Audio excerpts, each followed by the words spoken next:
आएगा welcome the Pakistani family reaction में उम्मीद करता हूं सब खैरियत से होंगे, जाओगे खुश होंगे, आबाद होंगे। यार बहुत ही बड़ी खबर निकल कर आ रही है पाकिस्तान से भाई साहब। बीएलए ने बलूचिस्तान पे पाकिस्तानी ट्रेन पर फायरिंग करके भाई साहब उसको हाईजैक कर लिया और बीच में तकरीबन 400 से 500 लोग इस टाइम फंस चुके हैं। भाई बड़ा खतरनाक माहौल पूरे पाकिस्तान में इस टाइम बन चुका है यार। हमें समझ कसम से नहीं आ रहा कि भाई करें तो करें क्या यहाँ पर। ये कब हुआ है यार? ये आज भाई 1 घंटा पहले की खबर है। देखते हो वीडियो वॉच करते हैं। ये क्या बोल दिया, ट्रेनों को अगवा करना अबे भाई फायरिंग की है, फायरिंग भी अलग की है। पूरा उसका ट्रेन का ड्राइवर को भाई साहब जख्मी मार दिया ने। वो मर रहा है वहां पर। और भाई साहब ये तो बात करेंगे तभी पता लगेगा। भाई साहब बकाया चीजें कोड ऑन करते स्टार्ट। आगे से ट्रैक उड़ा दिया। दोस्तों पाकिस्तान से इस समय काफी बड़ी खबर निकलकर सामने आ रही है। पाकिस्तान की एक पूरी ट्रेन को आतंकवादियों के द्वारा हाईजैक कर लिया गया है। आप बाकायदा अपनी स्क्रीन पर कई सारे आर्टिकल देख सकते हैं। ये बड़ा हादसा पाकिस्तान के अंदर हुआ है। हालात ये है कि पाकिस्तान को आर्मी से मदद लेनी पड़ी। हालात की गंभीरता का अंदाजा आप इसी बात से लगा सकते हैं कि पूरी मेडिकल किट से भरी ट्रेन को वहां के लिए रवाना कर दिया गया है। इतना ही नहीं, शुरुआती खबर के अनुसार ट्रेन का ड्राइवर इस समय जख्मी है। ये बड़ा आतंकवादी घटना पाकिस्तान की सुरक्षा व्यवस्था पर सवाल खड़े करती है। बलूचिस्तान लिबरेशन आर्मी ने जाफर एक्सप्रेस ट्रेन को हाईजैक किया है। ये ट्रेन क्वेटा से पेशावर जा रही थी और इसमें लगभग 400 यात्री सवार थे, जिन्हें अब बंधक बना लिया गया है। जानकारी के मुताबिक ट्रेन पर अचानक भारी गोलीबारी शुरू हो गई। बलूचिस्तान लिबरेशन आर्मी के लड़ाकों ने मशकाफ, धादर और बोलान इलाकों में इस हमले को अंजाम दिया। इस हमले में बीएलए ने रेलवे ट्रैक को उड़ा दिया, जिससे ट्रेन रुक गई। बीएलए ने इस ऑपरेशन को सुनियोजित हमला करार दिया है और कहा है कि उनकी 3 special units Majid brigade, STOS और फतेह स्क्वाड ने इस हमले को अंजाम दिया है। बीएलए ने एक सख्त चेतावनी दी है कि अगर पाकिस्तानी सेना कोई भी कार्रवाई करती है तो सभी बंधकों को मौत के घाट उतार दिया जाएगा। बीएलए के प्रवक्ता जियंद बलूच ने बयान जारी किया, ये ऑपरेशन हमारी आजादी की लड़ाई का हिस्सा है। अगर सेना कोई भी कदम उठाती है तो इसका अंजाम बहुत खतरनाक होगा। सभी बंधकों की मौत की जिम्मेदारी पाकिस्तान सरकार पर होगी। बीएलए ने दावा किया है कि इस हमले में अब तक 6 पाकिस्तानी सैनिक मारे जा चुके हैं और 400 से ज्यादा यात्री अभी भी उनके कब्जे में है। बलूचिस्तान पाकिस्तान का सबसे बड़ा प्रांत है, लेकिन यहाँ के लोग लंबे समय से असंतोष और शोषण का शिकार हो रहे हैं। बलूचिस्तान की अर्थव्यवस्था इस क्षेत्र में गैस, खनिज और अन्य प्राकृतिक संसाधनों की भरमार है, लेकिन बलूच लोगों का आरोप है कि पाकिस्तानी सेना इन संसाधनों का फायदा उठा रही है, जबकि स्थानीय लोगों को कुछ भी नहीं मिल रहा। इसके अलावा राजनीतिक अस्थिरता भी क्षेत्र में है। पाकिस्तान की सरकार बलूचिस्तान को नियंत्रण रखने के लिए कई सैन्य ऑपरेशन कर चुकी है, जिसकी वजह से 1948 से ही यहाँ के अलगाववादी गुट पाकिस्तान से अलग होने की मांग कर रहे हैं। बीएलए को एक आतंकी संगठन माना जाता है जो बलूचिस्तान की आजादी की मांग करता है। इस संगठन की जड़ें 1970 और 80 के दशक में पड़ी। बीएलए पाकिस्तान के खिलाफ आतंकी हमलों, सरकारी ठिकानों पर हमले और अपहरण की घटनाओं में शामिल रहा है। आपको बता दें कि ये कोई पहली बार नहीं है जब इस तरह का हमला इनके द्वारा किया गया हो। 2018 में चीन पाकिस्तान इकोनॉमिक कॉरिडोर यानी सीपैक के प्रोजेक्ट पर भी इसी तरह का हमला किया गया था। इसके अलावा 2019 में कराची में चीनी वाणिज्य दूतावास पर हमला, 2021 में होटल सेरिना कोटा में बम ब्लास्ट जहां चीन के राजदूत ठहरे हुए थे। इसके अलावा हाल ही में 2022 में भी कराची यूनिवर्सिटी के कन्फ्यूशियस इंस्टीट्यूट पर महिला आत्मघाती हमला हुआ था। पाकिस्तानी सेना और सुरक्षा बल तेजी से इस क्षेत्र की ओर बढ़ रहे हैं। सेना की कोशिश है कि किसी भी तरह बंधकों को बचाया जाए, लेकिन स्थिति बेहद नाजुक बनी हुई है। पाकिस्तान के गृह मंत्री ने कहा है कि सरकार इस मामले को गंभीरता से देख रही है और बीएलए के खिलाफ कड़ी कार्रवाई करेगी। अगर पाकिस्तानी सेना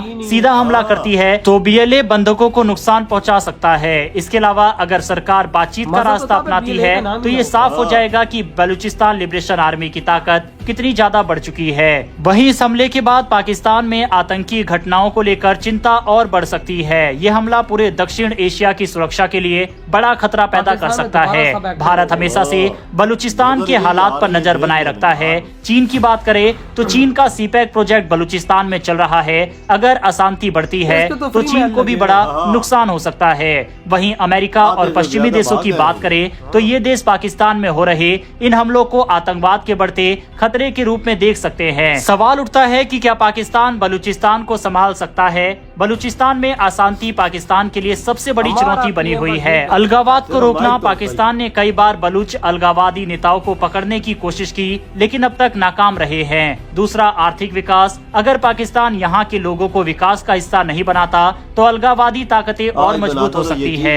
इसके अलावा सेना का रवैया। पाकिस्तानी सेना पर बलूच लोगों के खिलाफ अत्याचार करने का आरोप लगते रहे हैं, जिससे स्थिति और बिगड़ जाती है। साफ है कि बलूचिस्तान में हालात पाकिस्तान के कंट्रोल से बाहर जा चुके हैं। बहरहाल दोस्तों, अभी तक जो भी खबरें सामने आई वह हमने आपको बता दी। अब ये देखना होगा कि इस ऑपरेशन में कितने लोग मारे जाते हैं, क्योंकि कई लोगों के मारे जाने की खबर ऑलरेडी सामने आ चुकी है और कई सेना के जवान भी इस मुठभेड़ में मारे गए हैं। साफ है कि आतंकवाद का जो जाल पाकिस्तान ने भारत के ऊपर बिछाया था, अब पाकिस्तान को ये जाल अंदर से ही खा रहा है। बहरहाल दोस्तों, इस वीडियो में इतना ही। इससे रिलेटेड कोई बड़ा खतरनाक माहौल है। पूरे पाकिस्तान में खौफ चल रहा है यार, पूरे पाकिस्तान में, क्योंकि जहां पर एक ट्रैक उड़ा दिया गया हो, जहां पर ट्रेन पे हर तरफ से भाई साहब गोली चला रही हो, भाई जहां पर ट्रेन का भाई साहब जो चलाने वाला है उसको भाई साहब जख्मी कर दिया। अब हंसी इस बात पे आ रही है कि भाई साहब तुमने ट्रेन वाले को, भाई साहब ड्राइवर को उड़ा दिया, चलाएगा कौन उसको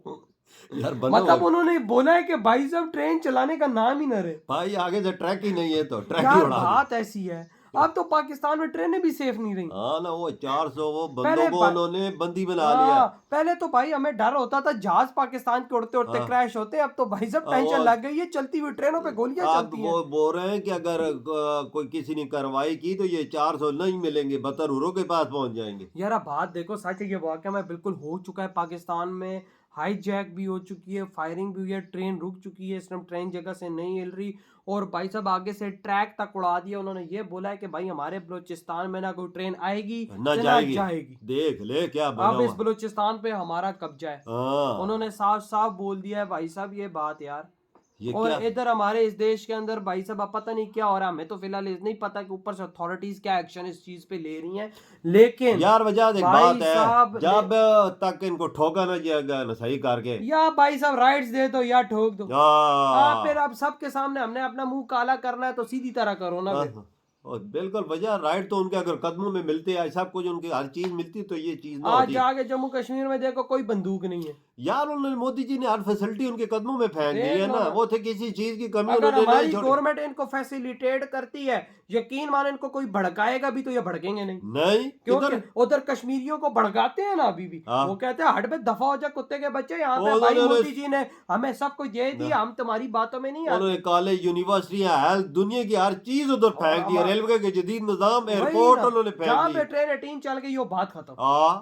और इधर देखो भाई हमारे देश में ट्रेनों पे फायरिंग हो रही है। और भाई वो सुनने में आ रहा है 5-6 जो लोगों को इन्होंने मारा है ना, मेरा माइंड जहां तक कह रहा है कि वो पुलिस वालों को ही मारा गया, क्योंकि गाड़ी के अंदर वो होते हैं, उनके पास गने भी होती हैं, उन्होंने शायद उनसे मुकाबला करने की कोशिश की हो, किधर कर सकते हैं, तो उन्होंने मार दिया हो। और भाई कहा जा रहा है उन्होंने तो भाई साहब पूरे स्क्वाड से हमला किया ही। उनके 3 स्क्वाड बने हुए हैं, उन्होंने स्क्वाड और उन्होंने बोल दिया, जिम्मेदारी भी कबूल कर ली है, सब कुछ बोल दिया कि हमारे कब्जे में है। और उन्होंने ये भी बोल दिया है कि अगर और कुछ किया तो हम औरों को उड़ाएंगे। हाँ ना यार, खतरनाक सिचुएशन तो पैदा हो गई। वो अब पाकिस्तान से क्या डिमांड करेंगे? हमारे पास क्या है देने को जो हम उन बलोचियों को देंगे? आप हमारे लिए खुद रोटी खाने के लिए नहीं है तो कुछ तो उनको क्या देंगे यार? वजह ये ऐसा मतलब पैदा हो गया कि रेलवे का निजाम तो हमारा ठप कर दिया है, ये एयरपोर्टों पे भी कब्जा कर लेंगे। ऐसा हो सकता है? ये देखो ना, जब ट्रेनों को नहीं छोड़, आप सोच सकें जिस मुश्किल ऐसी सिचुएशन पैदा हो जाए तो उधर क्या हालात पैदा हो सकें कि हर चीज भाई हमारी बेबसी का अंदाजा लगा सकते हैं हम कितनी बेबस हो चुके। चलिए पहला हमला हुआ, हम तो बोले यार बड़ा गलत हुआ, ये हुआ। इधर तो पाकिस्तान में हमला ऐसा होता है भाई साहब जैसे मच्छर बंदा मार, इधर तो ये काम ये है बेबसी वाला काम है। वाह वजह सोचने वाली बात है, बड़ी सख्त कसम सिचुएशन। से यार। बेबस, हम बेबस हो चुके हैं, हम भी, हमारे पास में कुछ नहीं रहा कुछ करने को। हम क्या करेंगे? कलाबाजियां खाएंगे और क्या करेंगे? पता नहीं सच। यार हम पाकिस्तानियों का क्या होगा। मैं अभी यही तो सोच रहा हूँ कि बाद हम औकात पाकिस्तानियों का यार बाद क्या होगा बाद यार। औकात ऐसा आता है, रोना भी आता है कि दिल करता है कि यार भाई क्या बना दिल हुआ है। करता है कसम से चीखें मार मार के हम लोग हाँ रोए ना, बस कि बाद बना बस हुआ क्या है यार इस देश के साथ फिर किसी को देख देख हालात को ढंगते ही देखता हूँ तो कोई कोई काम ऐसे भी आते हैं तो हंसी भी निकल जाती है कि कैसी सिचुएशन पैदा हुई है। साथ तो दूसरे देशों को देखता हूँ, वो आगे जा रहे हैं, उधर तरक्कियां हो रही ये हैं, इधर वही उधर और सिचुएशन है, हमारे पास क्या बना हुआ है वही वही। चोर बाजारी। तो भाई आपकी क्या थॉट है यार इस बारे में आगे जो हालात